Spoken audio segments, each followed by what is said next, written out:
오늘은 제가 복음을 전하는 현장에서 일어났던 이야기를 여러분에게 전하려고 합니다. 우리가 가지고 있는 성경 에베소서 4장 11절로 12절의 말씀에 의하면 그가 혹은 사도로 혹은 선지자로 혹은 복음 전하는 자로 혹은 목사나 교사로 주셨으니 이는 성도의 일을 온전케 하며 봉사의 일을 하게 하며 그리스도의 몸을 세우려 하심이라, 이렇게 말씀하고 있는 것입니다. 저는 분명히 복음을 전하는 자요 혹은 목사와 교사로 부름을 받았습니다. 그렇기 때문에 제가 복음 전하지 않으면 마음이 항상 갑갑하고 뭔가 다 잃어버린 것 같은 그런 느낌을 가지고 있기 때문에 복음을 전하지 않을 수 없다는 것을 항상 경험하고 있습니다. 그렇기 때문에 제가 오늘은 좀 몇 년 전에 있었던 한 이야기를 하려고 합니다. 제가 경기도 남양주시에 있는 진건면이라고 있습니다. 거기에 제가 그 일대를 복음을 전하기 위해서 다니고 있었고요. 또 한편은 그 당시에 그쪽 어디엔가 교회를 세워야 되겠다는 마음이 있어서 두 가지 목적을 가지고 그 일대를 제가 다니고 있었습니다. 그래서 제 차를 몰고 거기를 계속 돌고 있었고요. 그러는 가운데 팔각정 부동산이라는 그 부동산 사무실이, 그 건물이 눈에 띄었습니다. 그래서 제가 거기 가서 교회를 세울 만한 땅도 알아보고, 그리고 저분들에게 복음을 전해야 되겠다, 이런 마음으로 들어갔습니다. 그래서 들어가서 보니까 여직원이 앞에 앉았고 그 사장님이라고 하는 연세가 조금 드신 분이 뒤에 사장석에 앉아 있었습니다. 어떻게 오셨느냐고 서로 묻고 인사를 나눈 다음에 제가 교회를 세울 만한 땅을 좀 보러 왔습니다. 그런데 온 김에 여러분에게 복음을 전해야 되겠습니다, 이렇게 했더니 여직원은 자기는 다락방이라는 그 교단에 나가는 집사라고 소개를 하고, 우리 사장님은 아무리 예수님을 전해도 절대로 믿지 않는 분이라고 이야기하고 두 사람이 나를 보고 웃었습니다. 그러냐 한데 그 사이에 저에게 음료수를 대접해줘서 잠깐 기도합시다 라고 제가 기도를 하고 났더니 그 사장님과 여직원의 태도가 달라졌습니다. 그냥 오셔서 전하려는 게 아니라 정말로 영혼을 사랑하는 목사님이 오신 것 같구나 라는 표정으로 그 여직원이 저를 보았고, 우리 사장님을 어떻게 좀 잘 해보시라는 그러한 사인을 저에게 보냈습니다. 그래서 제가 이렇게 얘기했습니다. 사장님, 하나님은 과거와 현재 미래를 다 아시고 제가 오늘 여기에 들어온 것도 알고 계시고, 또 사장님이 제가 전하려고 하는 예수 그리스도의 복음을 받아들이지 않으려 하는 것도 다 알고 계십니다. 그리고 악한 귀신도 이것을 보고 있습니다. 그러니까 내가 이 선한 싸움에서 이기면 사장님은 복음을 받아들이고 구원받게 되는 것이고, 내가 체면 따지고 예의 따지고 다 따져서 그냥 적당히 말하고 가버리면 사장님은 내가 왔다 간 아무런 흔적도 없고 아무런 효과도 없는 겁니다.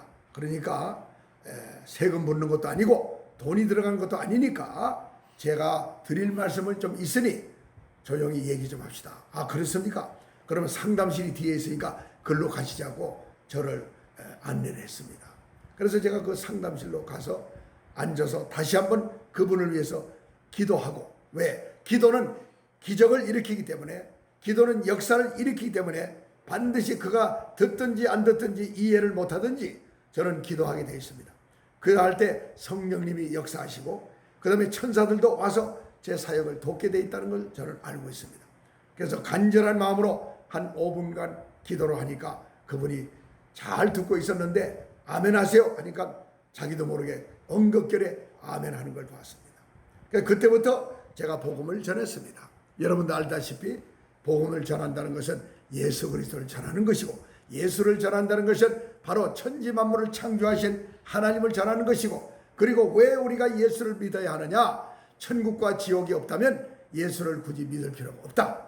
그러나 예수 그리스도를 믿지 아니하면 반드시 지옥불에 들어간다는 것을 알려야 하기 때문에 그분에게도 똑같은 복음을 전했습니다. 그런데 그분은 목사님이 얼른 끝나고 가셨으면 하는 표정으로 목사님 저하고 약속한 손님이 곧 오시게 되어 있습니다. 이게 벌써 듣기 싫다는 얘기 아닙니까? 그래서 이걸 어떡하나 하고 그래도 계속 전하고 있었더니 성령님이 제 안에서 저에게 가르쳐 주셨습니다. 너 이 사람에게 이렇게 말해줘라. 그래서 제가 제 마음으로 대화를 했습니다. 어떻게 말해줄까요? 이 사람이 지금 중한 병이 있다고 알려줘라. 그래서 제가 물어봤습니다. 사장님, 제가 믿는 하나님께서 우리 사장님이 중한 병이 있다고 하는데 그게 결례가 될지 모르지만 나는 하나님은 한치도 오차가 없으시기 때문에 믿고 제가 질문합니다. 어디 아프신 데 있습니까? 이렇게 물었습니다. 그랬더니 예 목사님 제가 폐암 2기입니다. 이렇게 얘기를 했습니다. 자, 그런 분이 더더구나 시간이 없는데 예수님을 영접하고 하나님의 치유를 구해야 될 사람이 그걸 모르고 이렇게 있으니까 오늘 제가 여기 교회 세울 땅을 이 동네 보러 왔다가 왜 여기 발걸음이 왔는가 하나님 뜻을 이제 알겠습니다. 사장님을 구원을 시키려는 하나님의 만세전의 예정이 있다고 저는 생각하니까 지금부터 제 얘기를 잘 들으세요 했더니 그분이 그때부터 태도가 완전히 바뀌어졌습니다. 완전히 바뀌어져서 저에게 하는 말이 어떻게 하나님은 저의 그런 사정을 다 아시는가요? 제가 그런 병이 있다고 제가 아무에게도 얘기를 안 했습니다. 그렇게 이야기를 저한테 하는 겁니다. 그래서 제가 이렇게 얘기했습니다. 아버지, 할아버지는 폐암이 없었습니까? 그랬더니 할아버지도 폐암으로 돌아가셨고 우리 아버지도 폐암으로 돌아가셨고 제가 형인데 제 동생도 지금 입원을 해 있습니다. 고려대학교 병원에 입원해 있습니다. 그러니까 온 집안이 제 수명을 채우지 못하고 폐암으로 떠났고 저도 이대로 있으면 이제 곧 떠나지 않겠습니까? 이렇게 이야기를 하는 겁니다. 그러니까 그분은 집안 내력이 그렇다라고 자기 자신을 이미 포기한 상태였습니다. 그래서 예수를 믿지 않는 사람은 그것을 집안 내력이라고 얘기하지만 우리 하나님의 세계에서 볼 때는 그것은 저주입니다. 하나님을 믿지 않고 우상을 섬기고 제사 지내고 그리고 온갖 불의한 일을 저지르고도 회개치 않고 그리고 돈만 벌면 된다는 생각을 가지고 살아왔기 때문에 죄가 가득 찼는데도 그것을 모르고 사니까 사탄 마귀 귀신은 그것을 빌미로 해서 병을 갖다 주고 그 사람을 움켜쥐는 겁니다. 그것을 이해하시면 예수를 왜 믿어야 되는가를 알게 되는 겁니다. 이렇게 설명을 했더니 아이고 이제 어느 정도 믿어집니다. 목사님이 말씀하는 게 너무나 신령하기 때문에 라고 하기 신령이 아닙니다. 그건 무당에게 쓰는 말이고 너무나 정확하다 이렇게 말씀을 하세요. 그랬더니 아유 알겠습니다. 정확하시기 때문에 저를 처음 봤는데도 말씀을 들으니까 너무너무 시원합니다. 아니 목사님 같지만 전하신다면 예수를 안 믿을 필요가 없지요. 믿겠습니다. 이렇게 그분이 손을 들었습니다. 항복했습니다. 예수를 믿지 못하게 하는 것은 마귀 귀신이 그 사람을 장악하고 있기 때문에 여러분이 전도할 때도 안 되는 이유는 바로 그 안에 악한 귀신이 거부하고 있기 때문에 믿지 않는다는 사실을 여러분도 아셨으면 좋겠습니다. 자, 그리해서 제가 이제 영접 기도를 합시다 해가지고 저를 따라서 영접 기도를 잘 했습니다.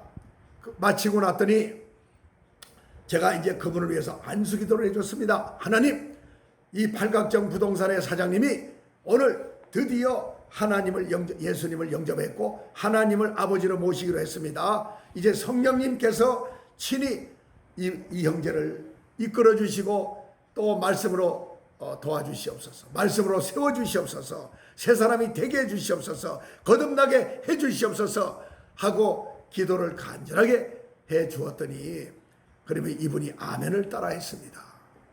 그리고 나서 하는 말이 목사님 이제 제가 예수님을 영접하고 새 사람이 됐다니 너무 기쁩니다. 그러면 제가 집에 제 아내가 있고 가족들이 있는데 전해야 되지 않겠습니까? 이렇게 이야기를 하는 겁니다. 그래서 제가 제 아내 성령님이 저를 지도해 주시기를 얘야, 이렇게 말해줘라.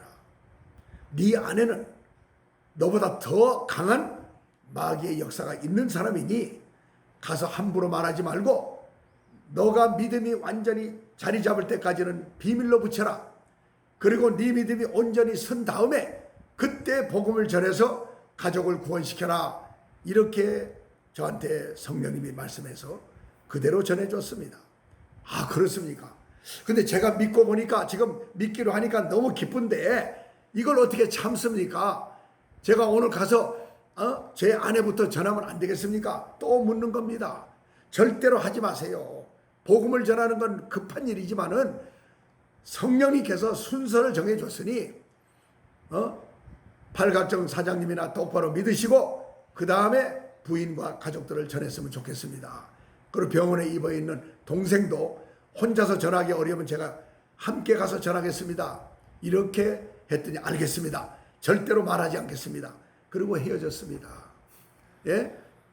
그리고 나는 이제 며칠 있으면 미국의 선교사로 출발해야 되기 때문에 이분이 잘 있나 어떻게 되나. 그리고 제가 진건면에 있는 어느 교회를 소개를 했기 때문에 거기 출석을 잘하고 있나 그걸 점검하기 위해서 그분 생각이 나서 며칠 후에 거기를 다시 방문했습니다. 얼마나 반가워하는지. 그런데 그분이 이마박하고 이 볼따구에 그 뭐냐면 반창고를 여기저기 붙이고 목도 붙이고 또 손등에도 뭔가 끓긴 데를 반창고를 다 사방에 붙이고 있었습니다. 그래서 이게 도대체 어떻게 된 일입니까? 하니까 목사님 말씀대로 했어야 되는데 제가 너무나 전하고 싶어서 내가 어느 목사님이 오셔가지고 지금 김스데반이라는 목사님을 통해서 예수님을 영접했어 여보 당신도 믿어 했더니 이놈의 영감태기가 노망이 걸렸나 죽으려고 환장을 했나 우리가 대대로 산제사를 지내고 우리가 지금 조상신을 섬기고 있는데 어디서 누구를 믿겠다고 하는 거냐 당신이 뭔가 지금 잘못된 거지 하면서 그냥 핥히고 물어뜯고 빨래방망이를 가져와서 두들기고 해가지고 그냥 집안에서 쫓겨다니다가 이렇게 당했습니다. 목사님 앞으로 어떻게 하면 좋아요? 그래서 그 집안 내력을 들어보니까 자기 집안에 대대로 그 진견면에 있는 뒷산에 소를 잡아가지고 피를 뿌리고 거기 귀신에게 절하는 그런 일을 대대로 했다는 겁니다. 여러분 그만큼 우상을 섬기고 제사 지내는 것이 얼마나 뭔가 그것을 하지 말아야 되는 것을 그분을 통해서도 여실히 알 수가 있었습니다. 그래서 그분이 이제는 산제사도 금하기로 했고 다 했는데 그 부인하고 이게 지금 맞지 않게 된 거죠. 맞지 않을 뿐만 아니라 실컷 두드려 맞고 온 겁니다. 그러면서 하는 말이 우리 집사람이 보통 때는 순하지만 원래가 우리 집사람이 지금 무당은 아니지만 무당급에 속하는 보살입니다. 그렇기 때문에 제가 목사님이 하지 말라는 이유를 이제 알았습니다. 저 혼자라도 열심히 믿다가 제 아내와 가족들을 변화시키겠습니다. 그래서 목사님이 미국을 며칠 있다 가신다니까 내 동생한테 찾아갈 시간은 없으니까 제가 목사님을 통해서 두 번째 만나서 이제 잘 들었고 이제 영적 세계를 완전히 알게 됐습니다. 저는 하나님의 자녀가 됐고 예수님을 나의 구주로 영접했으니 이제는 제 믿음은 확실합니다. 변하지 않겠습니다. 라고 해서 할렐루야로 하나님께 영광을 돌리고 기쁨으로 그분을 헤어진 그런 일이 있었습니다. 오늘은 여기까지 하겠습니다. 모든 영광을 우리 하나님 아버지께 올려드립니다. 할렐루야.